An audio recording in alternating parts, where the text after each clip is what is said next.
Dead gnats, that's cool. Ooh. Let's talk RV toilets. If you missed episode 1, link in the description, check it out. In this video, we're gonna go in depth into composting toilets. We're gonna answer your top questions, like for example, how often do you have to clean it out? Does it really compost? Is it worth the price difference compared to a chemical toilet? Does it smell? But first, let's give you a demo on how a composting toilet works. I need your help. Bum, bum, bum. This is the basic shape and size that composting toilets come in. This one in particular is a marine style, so it has a little bit of a smaller footprint, as well as this angled back here. Lovely. Extra special. Little known fact, our Airstream goes out on the sea. It was the smallest one I could find. Bit of an overview here. This is the section that collects the solids. In ours, we actually diverted the urine in the front here. So we have this fancy hose dealie that goes into the black tank. Black tank. Yep. Normally, if you bought this as it comes, you'd have a bucket here in the front that you would take and go empty. Well, it's right here. You kept it. Yeah, so it looks something like this. This is where the fan hooks up to extract the smell. This is the lever that dumps the stuff that smells. Handle, so when you carry it out, you got something to hold on to. And this is the stirring stick? Yep. Sure. So that's what agitates the composting material and the organic material. So, and speaking of the fan or this vent here, this particular model does run on a 12-volt fan, so you constantly need power supply. Doesn't seem to draw very much, but it's something to take into consideration. Okay, next we're going to fully demo how we fill up the composting part of the bin with coconut coir. This travels really well. We kept it in the RV? Yeah. It just stored it underneath the bed. Yeah, they're so small. This is all you need for an entire bin because it expands like a shrinky dink. You can also use peat moss, but we've had really good luck with coconut coir. And I'm gonna learn something. I've never done this.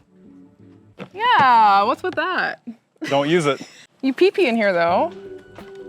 You'll pee-pee in here, you won't poo-poo in here. All right, you're gonna tell me how much. Okay, go for it. Okay. So this is the part of the process where you get your hands dirty, and you can just let it sit in the water and let it soak until it is fully absorbed, or you can break it up into smaller pieces, which is what I usually do because I'm too impatient to wait for it. Are you learning something here? Get your hands in this. You need to know what this feels like. Look what I do for you. I don't use it. Yes, you do. So you just get it to the point where it looks like moist, I hate that word. Moist cat box? Moist soil. I'm gonna do a demo one day on how to walk to the resort toilet. How to ride your scooter How to ride your scooter. Then you just take this entire container and you pour it straight into the bucket. Unfortunately, you cannot use a trash bag with this, which was what I thought when we got this thing. The agitator would tear up the trash bag. Yeah. So you pour it all in. And you see it's just enough to stir. Okay, and once you do that, that's all there is to it really. You pop the top of that back on, and it's just like a twist fashion with a few bolts. And that's the hose, that's the only thing that you disconnect and connect when you take it back into the RV. Okay, and now emptying it is pretty straightforward. You get a victim to hold the trash bag over That's me. the open bucket of contents. That's you, yeah. I'm the contents or the bucket? Whatever you want to be. Thank you. Okay, pull this tight here. You know what you know. So now I gotta empty it? Yeah, dump it over, boy.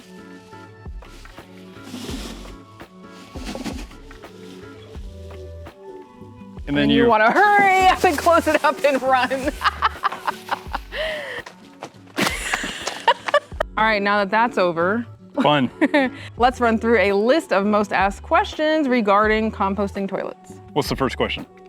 Is it only for off-grid living? Ooh. Okay, it's not just for off-grid living. We went around quite a few resorts over the last couple of years with a composting toilet. However, it is very advantageous? Advantageous. Advantageous if you're off-grid because it only requires a very low voltage power source does not require any water. It has long maintenance intervals, and really the only consumables you're gonna need is things you can keep on hand long-term, coconut coir or an equivalent, and RV safe toilet paper. Right. Yep. And we did use this for almost 2 years while we were campground living, and I really had no complaints about it, except for the fact that it was a little hard to find the time and the appropriate location to clean it. Because when you're in a campground, you have neighbors all around, so obviously you don't want to be dragging this out your front door and dumping it out on the ground. So we did it under the cloak of night. So we're out there with a hose, spraying stuff down, scrubbing inside of our toilet in the dark. All right, what's next? How long can the compost bin last? We would say, from our experience, we had 1 adult using it, but for 2, you could go a few weeks between emptying. That's for the solids. For 1 person? For a couple people, I think it can go, I mean, I pushed this baby to the 6-week limit.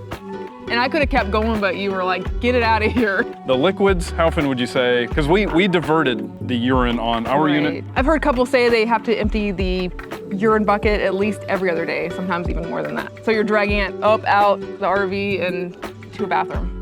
I already got one for you. Does it really make compost? That is a great question. No, it does not actually make compost, which was a big revelation for me. So making compost takes just the right conditions. It takes the right amount of time. Time as in like 6 months up to a year.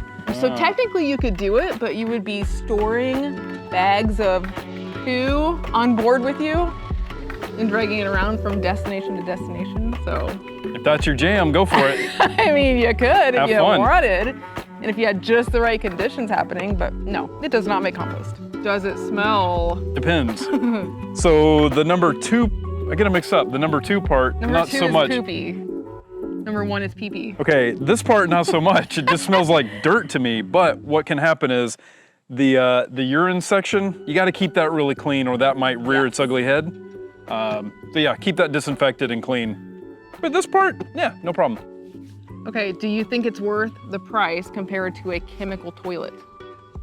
Ooh, that's a tough one, because these are gonna start, what, around 800 to 1,000 and go over 1,000. Yeah, easily. A chemical toilet, a couple $100. The huge advantage if you're doing any long-term RVing, anything more than a week or 2 or into the months, this is pretty much maintenance free. So you're saving a lot of time and effort of emptying the Blackwater tank. Right. On the other side, if you're going on weekend trips, you're doing the maintenance cycle every weekend because you can't just let it sit in there with the fan running all the time. I would not use this on a weekend trip. I would find other facilities than using this, at least for the number 2 portion, because that's a lot of work to do to just use it for a couple days. Yeah, when we take Mavis out for the weekend, we're using the resort facilities instead of this. Exactly, yeah. So that's my answer, depends on the person. I agree with that. I like that answer. Do it again. So the hardest part about owning a composting toilet might be talking your significant other into getting one. It took a lot of convincing, didn't it?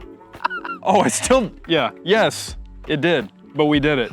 So what are your thoughts on composting toilets? Leave them below in the comments. Be sure to subscribe to the channel, like the video, share it with some friends and family who are either looking at a new RV or changing out the toilet on their current RV. We'll see you next time.